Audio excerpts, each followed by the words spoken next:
Et si tout ce que tu crois savoir sur ton propre corps était faux, et si ta mort n'était pas due au hasard ou à l'usure, mais à un programme bien précis enfoui dans ton ADN, un code invisible qui s'active à un moment exact pour t'arrêter comme une minuterie biologique, ce n'est pas une fiction.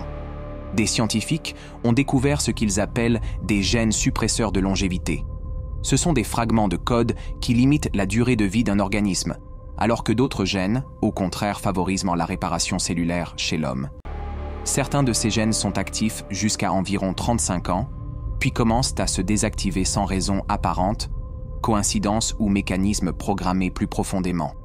Encore des chercheurs en génétique ont observé une séquence récurrente à la fin de notre ADN, une sorte de boucle de codage qui se répète et dont personne ne comprend vraiment la fonction. Certains pensent que c'est un marqueur de stabilité, mais une autre théorie émerge, et si c'était un déclencheur, une commande retardée, qui ne s'active qu'après un nombre précis de divisions cellulaires, comme une bombe à retardement interne. Ce n'est pas tout dans certaines espèces animales. Il existe des cas documentés de longévité extrême, voire d'immortalité biologique.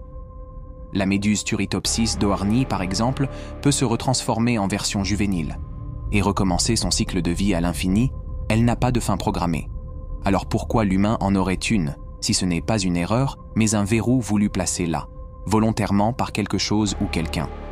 Certains chercheurs en biologie computationnelle ont découvert que certains segments d'ADN humain non codants, appelés autrefois ADN poubelle, contiennent des motifs mathématiques presque parfaits, semblables à des langages informatiques anciens, comme si notre corps était non pas juste biologique, mais partiellement programmé.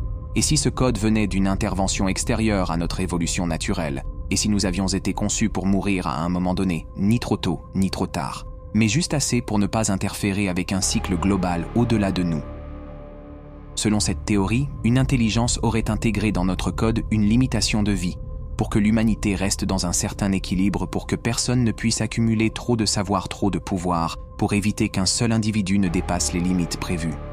Le plus troublant, c'est que lorsque certains scientifiques ont tenté de modifier ces gènes suppresseurs sur des souris en laboratoire, ils ont observé une réaction en chaîne inattendue, comme si l'ADN refusait d'être modifié, comme si un protocole invisible rétablissait l'ancien code automatiquement, comme un antivirus biologique qui protège un système central inconnu.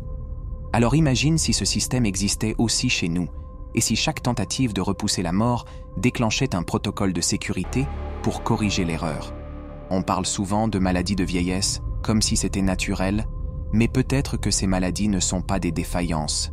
Peut-être qu'elles sont des outils pour exécuter une ligne de code finale. Ce qui change tout, ce n'est plus le corps qui s'use, mais le programme qui arrive à son terme. Alors pose-toi la question, et si ton corps n'était pas ton seul maître, et si une partie de toi t'était inconnue depuis toujours, une partie écrite dans un langage que tu ne peux pas lire et qui décidera de ta fin bien avant que tu n'en aies conscience. Mais il y a un autre point encore plus inquiétant, les jumeaux identiques partagent le même ADN. Pourtant, certains vivent beaucoup plus longtemps que d'autres, ce qui veut dire que le programme peut être influencé, déclenché plus tôt ou retardé par des facteurs extérieurs comme l'environnement, l'alimentation, ou peut-être même des éléments qu'on ne comprend pas encore.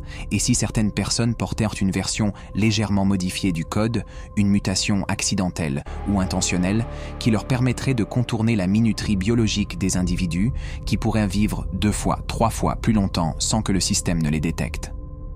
Un chercheur japonais a récemment découvert un gène chez une femme de 119 ans qui semble réparer l'ADN plus vite que la moyenne. Ce gène est rare, presque absent chez le reste de la population.